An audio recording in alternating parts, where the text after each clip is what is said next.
Hello viewers, welcome to my channel maths. तो आज के आবার कंटिन्यू করছি ক্লাস 6 এর WBBSE টেক্সট বুক সিরিজের লেকচার 10। এর আগে 9টা লেকচার কমপ্লিট হয়েছে এবং আগের লেকচারে আমরা কোষে দেখি 1.3 এর পেজ 26-এ 8এর দাগের অঙ্কগুলো কমপ্লিট করেছিলাম, যেখানে আমরা ভগ্নাংশের যোগ বিয়োগ অঙ্কগুলো কমপ্লিট করেছিলাম এবং ভালো মতো টেকনিকও শিখেছিলাম যে কীভাবে মিশ্র ভগ্নাংশের অঙ্কগুলিকে ইজিলি সলভ করা যায়। যোগ বিয়োগ সরল যা থাকবে সেগুলো থাকবে। তো আজকে আমরা তার পরের যে অঙ্কগুলো আছে 9এর দাগের অঙ্কগুলো, লেখা অঙ্কগুলো, ভগ্নাংশের বিশেষ করে লেখা অঙ্কগুলো কী করে করতে হবে সেগুলো নিয়ে আজকে আলোচনা করব। তো দেরি না করে আজকে লেকচার শুরু করছি। আর তোমরা যদি আগের লেকচারগুলো অবশ্য না দেখে থাকো তাহলে অবশ্যই আগে গিয়ে ওই লেকচারগুলো দেখো, ডেসক্রিপশনে প্লেলিস্টের লিঙ্ক দিয়ে দেওয়া আছে। তারপর এই ভিডিওটি শুরু করো, ভালোভাবে বুঝতে সুবিধা হবে। তো আজকে লেকচারটা শুরু করছি। ওকে, তো আমরা চলে এসেছি পেজ 26, কোষে দেখি 1.3 9-এর এ অঙ্কটি। আচ্ছা, তো ওই 9 টাকার থেকে অঙ্ক করে শুরু হবে। আজকে বলছি হিসাব করি 2-এর 3-এর সাথে কত যোগ করলে 2 পাবো। তো বলেছে প্রশ্নটা যে 2-এর 3-এর সঙ্গে কত যোগ করলে আমরা 2 পাবো। আচ্ছা, তো এই যে কথাটা আছে কত যোগ করলে, তো কমন সেন্সে ভেবে দেখো কত যোগ করলে 2 পাবো, অর্থাৎ 2-এর 3-এর সাথে কিছু একটা আমাদেরকে যোগ করতে হবে, তাই তো? কিছু একটা আমাদেরকে যোগ করতে হবে, তারপর অ্যান্সার আমরা 2 পাবো, এটা বলতে চাইছে না? তো তোমরা সবসময় মনে রাখবে, প্রশ্নে যদি কখনো কত যোগ ওয়ার্ডটা দেওয়া থাকে, প্রশ্নে যদি কখনো কত যোগ দেওয়া থাকে, কত যোগ বা কত বিয়োগ এই রকম যদি শব্দ দেওয়া থাকে, অলওয়েজ বিয়োগ করতে হয়। ঠিকই শুনলে, কত যোগ কথাটা থাকলেও, শুধু যোগ নয় কিন্তু, শুধু যোগ শুধু বিয়োগ কথা বলছি, কত যোগ কথাটা থাকলেও বিয়োগ করতে হবে, আর কত বিয়োগ কথাটা থাকলেও বিয়োগ করতে হবে। ঠিক আছে? তাহলে এবার বোঝা যাচ্ছে কাকে থেকে কাকে বিয়োগ করতে হবে। অবশ্যই বড় থেকে ছোট সংখ্যাটাকে বিয়োগ করব। তো 2-এর 3-এর থেকে কত যোগ করে 2, তাহলে 2 অবশ্যই বড়, তাহলে আমরা 2 থেকে 2-এর 3টা বাদ দিয়ে দিচ্ছি। 2 থেকে 2-এর 3 যদি বাদ দিয়ে দিই, যেটা বেরোবে সেটাই হচ্ছে অ্যান্সার। তা 2 থেকে 2-এর 3 কী করে বাদ দেবো আমরা? নিচে 3 আছে, তাই নিচে 3ই বসবে, কারণ এর তলায় কিচ্ছু নেই, তাই তো? তাহলে কোনাকুনি গুণ হয়ে যাবে, 3 দুগুণে 6, সো 2 × 3 গুণ হয়ে গেল। মাইনাস আছে, মাইনাস বসলো, তারপর 2 একা আছে, 2 একা বসে গেল। এইভাবেই তো আমরা ভগ্নাংশ আর পূর্ণ সংখ্যার লসাগুর যোগ বিয়োগগুলো করি। তার যেহেতু তলায় 3 আছে, কিচ্ছু নেই, তো লসাগুর নিচে 3ই হবে। কোনাকুনি গুণ হয়ে গেল, 3 কোনাকুনি গুণ করে দিতে হয়, কোনাকুনি গুণ করে দিলাম, 3 দুগুণে হয়ে গেল, মাইনাস যা আছে তাই। এবার হিসাব করে দিই, 3 দুগুণে 6 মাইনাস 2/3, উত্তর কত হলো? 4/3। অতএব 2-এর 3-এর সাথে 4/3 যোগ করলে 2 পাবো। ওকে, এটাই হচ্ছে উত্তর, একদম ইজি। নোট করে নাও, শুধু মনে রাখার জিনিস একটাই, যে কত যোগ বা কত বিয়োগ যাই বলুক না কেন বিয়োগ করতে হবে। ওকে, নোট করে নাও।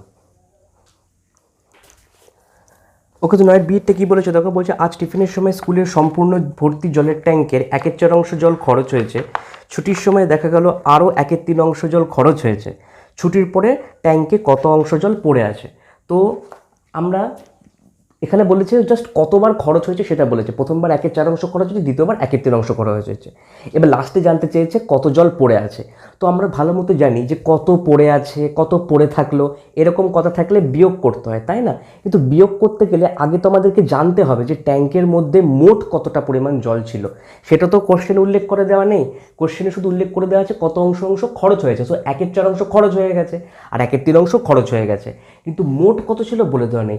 সো আমরা সবাই জানি ভগ্নাংশের ক্ষেত্রে সবসময় মোট অংশকে আমরা 1 অংশ ধরি। তাহলে এখানেও আমরা ধরবো যে ধরি মোট জলের পরিমাণ 1 অংশ, তাছাড়া কিন্তু অঙ্কটা এগোবে না। তো ধরি মোট জলের পরিমাণ 1 অংশ। কখন 1 অংশ এই ওয়ার্ডটা ধরতে হয়?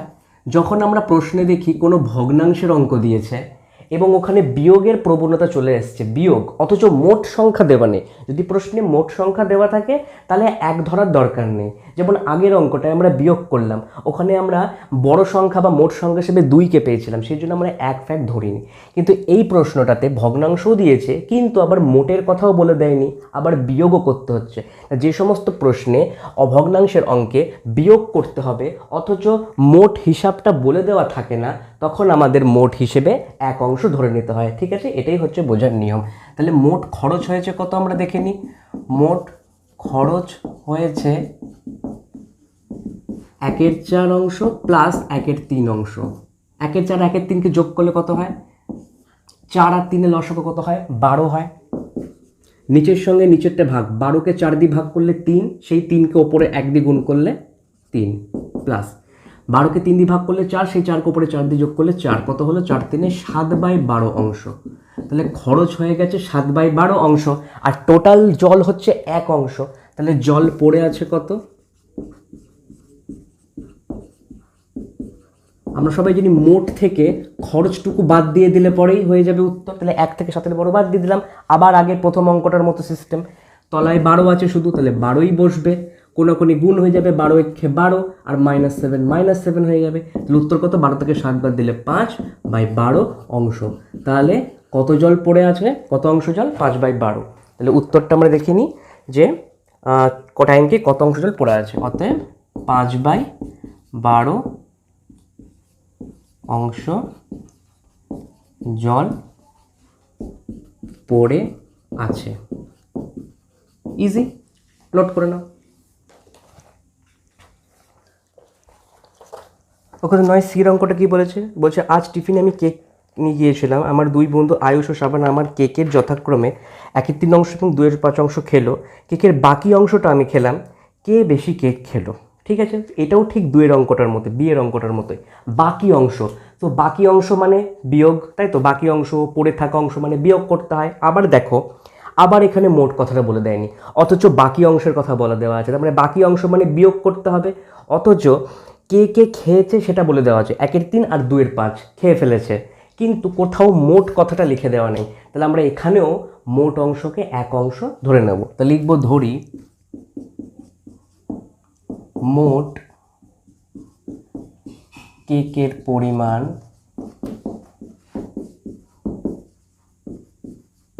সমান সমান 1 অংশ। কেন 1 অংশ হলো বুঝতে পারলে তো? বাকি অংশের কথা বলা আছে, তার মানে বিয়োগ তো করতেই হবে, আর টোটাল অংশ কিছুই বলে দেয়নি, তাহলে টোটাল অংশকে 1ই ধরতে হবে, থাকলে পরে 1 ধরতাম না। এবার বলেছে কি, কেক খেয়েছে, তাহলে কেক খেয়েছে কত কত অংশ? একটা হচ্ছে 1/3, একটা 2/5, তাহলে 1/3 আর 2/5 খেয়ে ফেলেছে, তাহলে এই দুটোকে যোগ করে দেবো, টোটাল খাওয়া হয়ে গেছে এতটুকু। এবার হিসাব করলে কত হবে? 5 আর 3 লসাগু হয় 15, 15কে 3 দিয়ে ভাগ করলে 5 একে 5, প্লাস 15কে 5 দিয়ে ভাগ করলে হয় 3, সেই 3 আর ওপরের 2কে গুণ করলে হয়ে যায় 6, টোটাল হলো 11/15 অংশ। তাহলে 11/15 অংশ খেয়েছে। তাহলে বাকি অংশ সমান কি? বাকি অংশটা কে খেয়েছে? বাকি অংশটা আমি খেয়েছি, মানে যে অঙ্কটা লিখেছে সে তার কথা বলছে। বাকি অংশ হবে 1 থেকে 11/15 বিয়োগ, সবসময় 1 থেকেই বিয়োগ হবে, হ্যাঁ, কারণ 1 বড় সংখ্যা তো এদের থেকে, সেই জন্য। একই, নিচে 15, ওপরে 15 একে 15 -11 ইকুয়াল টু 4/15 অংশ। ওকে, তাহলে আমি লিখে দিই কে কে কত খেলো। তাহলে আয়ুষ খেয়েছে 1/3 অংশ, আয়ুষ খেলো 1/3 অংশ, রাইট। শাবানা কত খেয়েছে? শাবানা খেলো 2/5 অংশ, ওকে। আর আমি খেলাম কত? আমার হিসাবটা বের হলো, কারণ আমি তো বাকি অংশ খেয়েছি, তাহলে বাকি অংশ কত বেড়েছে? 4/15, তার মানে আমি 4/15 খেয়েছি। এবার এখান থেকে জানতে চাইছে যে সব থেকে বেশি কে খেলো, সব থেকে বেশি কে খেলো। তাহলে এই 3টে ভগ্নাংশের মধ্যে যে ভগ্নাংশটা বড় হবে সেই হবে আসল উত্তর, তাই তো? এবার এই 3টের মধ্যে আমাকে কি করতে হবে? দেখতে হবে কে বড় হচ্ছে। তাহলে বড় ছোট কি করে চেক করতে হয়? হর সমান করে। নিচেরগুলো হর সমান করব, নিচে কি কি আছে? 3, 5 আর 15, রাইট। 3, 5 আর 15, 3, 5 আর 15 লসাগু করে দাও। 3, 5 আর 15 লসাগু কত হয়? 3 দিয়ে করবো 1, 5, 5, আবার 5 দিয়ে করবো 1, 1, 1, সো 3 × 5 ইকুয়াল টু 15 হচ্ছে আমাদের লসাগু। তাহলে আমরা নিচে 15 লিখব, এর নিচেও 15 লিখব, এর নিচেও 15 লিখব, রাইট। এইবার কি করব? হর সমান হয়ে গেছে, এবার হর সমান করলে লব ঠিকঠাক করতে হবে। কি করতে হবে? 15 আর নিচে 3 আছে, প্রথমে আয়ুষেরটা দেখছি, 15কে 3 দিয়ে ভাগ করলে হয় 5, ওপরে 5 একে 5, 1/3 মানে 5/15। আচ্ছা, এখানে 15 আছে, এখানে 5 আছে, তা 15কে 5 দিয়ে ভাগ করলে 3, 3 দুগুণে হয়ে যাচ্ছে উপরে 6, আর 4/15, 4/15ই থাকছে। তাহলে কি দাঁড়ালো? 5/15, 6/15, 4/15। তো সব থেকে বড় কোনটা হচ্ছে? মিডলটা। তাহলে সব থেকে বেশি খেয়েছে শাবানা, অতএব উত্তরে কি জানতে চেয়েছে? কে বেশি কেক খেলো, অতএব শাবানা বেশি কেক খেলো। ঠিক আছে, বুঝে গেছে? এটা উত্তর। কেন? কারণ সাবানের পরিমাণটা সব থেকে বড়, 6/15 বেশি, তাই এটাই হবে। এটা লজিক যদি তোমরা লিখতে চাও, পাশে তোমরা লিখতে পারো যেহেতু 6/15 is greater than 5/15 is greater than 4/15, এই কথাটা তোমরা চাইলে উল্লেখ করে দিতে পারো যেহেতু দিয়ে, তাহলে বুঝতে সুবিধা হবে সাবানেই সব থেকে বেশি। ওকে, নোট করে নাও। তো 9 অঙ্কটা, ডি অঙ্কটা কী বলেছে? রতনবাবু তার 25 বিঘা জমির মধ্যে 16 বিঘা জমিতে পাট চাষ করেছে, তাই তো? তা রতনবাবু কত চাষ করেছে লিখে নি। রতনবাবু চাষ করেছেন, কি বলেছে? এটা ভগ্নাংশ করে লিখতে হবে। 25 বিঘার মধ্যে 16 বিঘা, এটাকে কী করে লিখতে হয়? একটা ছোট্ট এক্সাম্পল দিয়ে বুঝে এক্ষুনি শিখে যাবে। পরীক্ষার সময় যখন আমরা মার্কস পাই, যখন আমরা রেজাল্ট পাই, তখন আমাদের খাতায় ধরো 100তে পরীক্ষা হলো, পরীক্ষা হয়েছে ধরো 100তে, আমরা পেলাম হয়তো 80। পরীক্ষা হলে স্যাররা কীরকমভাবে মার্কসটা দেয়? এইভাবে দেয় না, 80 এইভাবে মার্কস দিয়ে ছেড়ে দেয়, তাই না? এটা মানে কি বোঝায়? ওরা কি বলে? 100-র মধ্যে 80 পেয়েছো, এটাই বলে, তাই তো? ধরো 50-এর মধ্যে 30 পেয়েছে, তাহলে কিভাবে লিখবো? এইভাবে লিখবো, তাই না? 50-এর মধ্যে 30 পেয়েছো, তার মানে এটাকে কি বোঝাচ্ছে? তলায় সবসময় টোটাল লিখতে হয়, কততে পরীক্ষা হয়েছে বা কতর মধ্যে খেলাটা হয়েছে বা এক্সামটা হয়েছে সেটা বলতে চাইছে নিচে, আর ওপরে কি বলতে চাইছে? কতটা মার্কস পেয়েছি। তো রতনবাবুর এই অঙ্কটাও তো সেরকমই, 25 বিঘার মধ্যে 16 বিঘা, তাহলে 25-এর মধ্যে 16, তার নিচে 25 ওপরে 16, এত অংশ। ইজিলি বোঝা গেল রতনবাবু চাষ করেছেন মানে কিভাবে লিখলাম ভগ্নাংশটা। যদি মনে না থাকে, এইভাবে এক্সামের মার্কসের যে হিসাবটা থাকে সেইভাবে মনে রাখবা। 100-র মধ্যে 80 মানে 80/100 বোঝায়। 50-এর মধ্যে 30 পেয়েছো মানে কি বোঝায়? 30/50, এটা তো আমরা সবাই দেখেছি। তাহলে 25-এর মধ্যে 16 বিঘা, তার মানে 16/25, ইজি। সিমিলারলি উষা দেবী 15 বিঘার মধ্যে 8 বিঘা, তাহলে উষা দেবী চাষ করেছেন 15 বিঘার মধ্যে 8 বিঘা, তাহলে 8/15। বলছে হিসাব করে দেখি রতনবাবু উষা দেবী তাদের জমির কত অংশে পাট চাষ করেছেন, তাহলে প্রথম দুটো উত্তর হয়ে গেল, কত কত অংশে চাষ করেছে। ওকে, শেষ উত্তরটা বলেছে কে বেশি পরিমাণ পাট চাষ করেছে। তা কে বেশি চাষ করেছে সেটা জানার জন্য আমাদের হর সমান করতে হবে। তা 16/25 আর 8/15কে লিখে নিলাম। এবার আমরা কি করব? 15 আর 25 যেটা আছে আমরা ওটাকে লসাগু করে নেবো, কারণ আমাদের বড় ছোট চেক করতে হবে। যে বড় হবে সেই বেশি পরিমাণ চাষ করেছে, যে ছোট হবে সে কম পরিমাণ চাষ। সো 25 আর 15কে লসাগু করছি, 5 5 25, 5 3 15, তাহলে লসাগু কত হলো? লসাগু হলো 5 5 3, 5 5 3 25 75, তাহলে 75 হচ্ছে। তাহলে 75, এখানেও 75। 75কে 25 দিয়ে ভাগ করলে হয় 3, 3কে 16 দিয়ে গুণ করলে হয় 48। যদি তুমি দেখাতে চাও আমি দেখিয়ে দিতে পারি, যদি চাও যে আমি দেখিয়ে দিই তো আমি তোমাদের জন্য দেখিয়েও দিতে পারি, কোনো সমস্যা নেই, ঠিক আছে? 75কে নিচেটা দিয়ে ভাগ করব, 15 দিয়ে ভাগ হবে, যেটা বেরোবে সেটাকে সবসময় ওপরের দিক মধ্যে, এটাই হচ্ছে ফরম্যাট। নিচের সঙ্গে নিচেরকে ভাগ, যেটা বেরোবে সেটাকে ওপরে দিয়ে গুণ, ঠিক আছে? চট করে দিচ্ছি। 25কে 75 দিয়ে ভাগ করলে হয় 3 গুণিত 16/75, এখানে হবে হচ্ছে 5 গুণিত 8/75, তাহলে কত বেরোলো? 48/75 আর 40/75, দুজনের মধ্যে কে বড়? 48/75। যেহেতু 48/75 গ্রেটার দেন 40/75, তার মানে 48/75 কার ঘরে ছিল? 16/25-এর ঘরে। আর 16/25 কে? রতনবাবু। সো রতনবাবু করেছে বেশি পরিমাণ চাষ, অতএব রতনবাবু বেশি চাষ করেছেন। লজিক দিয়ে বোঝানো গেল, সিম্পল হট সমান করে গেটার দিন দিয়ে বুঝিয়ে দিলাম। ওকে, নোট করে নাও। ওকে, তো এই অঙ্কটা কী বলেছে? বলছে আমার 15 মিটার লম্বা সাদা ফিতা আছে, আমি 1/3 অংশ কেটে নিলাম, ওই কত অংশ ফিতে পড়ে রইল? তাহলে ফিতের দৈর্ঘ্য কত? 15 মিটার, ঠিক আছে? 15 মিটার, কোনো সমস্যা নেই। ওকে, কেটে নিয়েছি 1/3 অংশ। অনেকে একটা ভুল করবে এই অঙ্কটাতে, সেটা হচ্ছে কি 1/3 অংশ কেটে নিয়েছে মানে ভাববে বিয়োগ করে দিতে হবে। মোস্ট অফ দ্য স্টুডেন্ট কী করবে, 15 মাইনাস 1/3 করে দেবে, বলবে হ্যাঁ বিয়োগ হয়ে গেছে, কারণ 15 মিটার আমার ছিল টোটাল ফিতে, 1/3 অংশ কেটে নিয়েছি মানে 15 থেকে 1/3 কেটে নিয়েছি মানে 15 বিয়োগ 1/3, অঙ্ক শেষ। কিন্তু এটা করলে পরে বিগ জিরো গোল্লা হয়ে যাবে, এটা হবে না। কারণ হচ্ছে এখানে বলেছে আমি 1/3 অংশ কেটেছি, 1/3 অংশ কার কেটেছি, ফিতে থেকে কেটেছি, ফিতের কেটেছি, তাই তো?